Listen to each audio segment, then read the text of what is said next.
E aí, nonona, tudo bem com vocês? Sou o professor Fred de Ciências e estou aqui mais uma vez para comentar o material dessa semana. E aí, lembrando que a gente continua no mês em homenagem ao Tom Jobim, tá? E dessa vez o assunto é para relembrar a questão sobre matéria e energia, principalmente a matéria. E aí, o que vai ser a matéria? A matéria é tudo aquilo que possui massa e volume, certo? Então, é tudo aquilo que vai ocupar o seu lugar no espaço e que vai existir. E aí, o que vai ser energia? A energia não é a matéria, tá? A energia é a capacidade de algo de realizar trabalho. Como assim? Ela vai realizar um efeito. E aí pode ser na forma de um movimento, de calor ou uma transformação.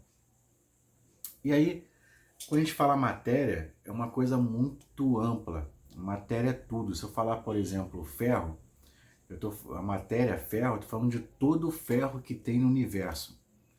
E aí, quando a gente vai trabalhar com uma porção delimitada e definida dessa matéria, a gente vai ter um corpo.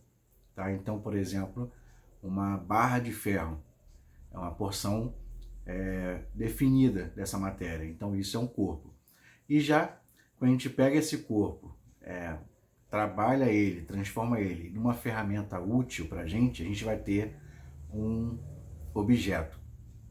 E aí, seguindo esse exemplo, se a gente pegar, por exemplo, um cadeado de ferro, esse cadeado, como tem uma utilidade para a gente, isso é um objeto. Então, matéria é a forma ampla, todo o ferro do universo. O corpo é uma forma delimitada na matéria, uma barra de ferro, e o objeto algo que a gente possa utilizar, é um utensílio para a gente, um cadeado de ferro, certo?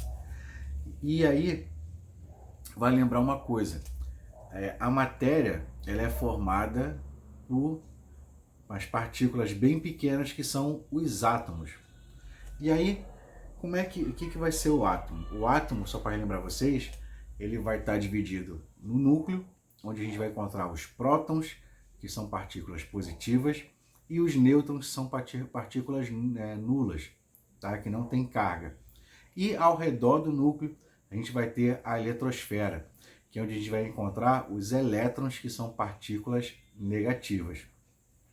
E aí um átomo, quando ele está em equilíbrio, ele está neutro, ele vai ter a mesma quantidade de prótons e de elétrons. Além disso, os átomos eles vão ser representados pelos elementos químicos, aqueles que a gente encontra lá na tabela periódica, tá? E aí, os elementos químicos são um conjunto desses átomos, mas aí são os átomos que todos eles têm que possuir a mesma quantidade de prótons, e isso vai ter que determinar o número atômico deles. Então, todos esses átomos idênticos, tá, vão estar formando o conjunto do elemento químico. Então, por exemplo, o ferro ainda.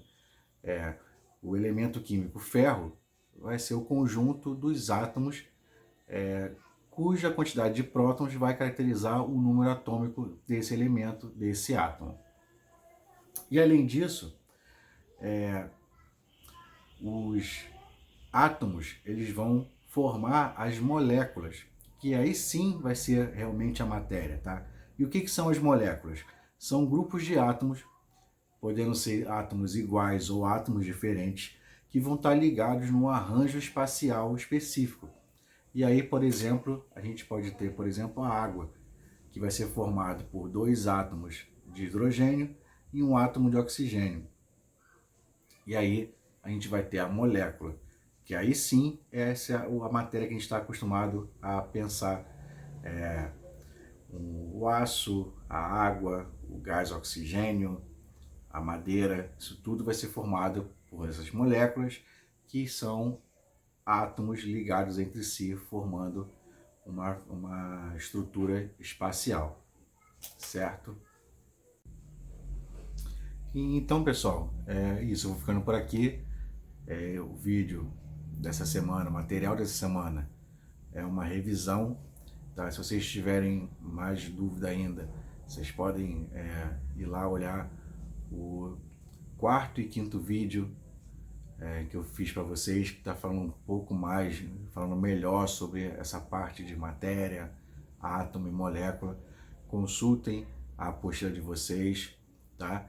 E eu espero que vocês consigam fazer tudo direitinho. E até a próxima, pessoal. Valeu!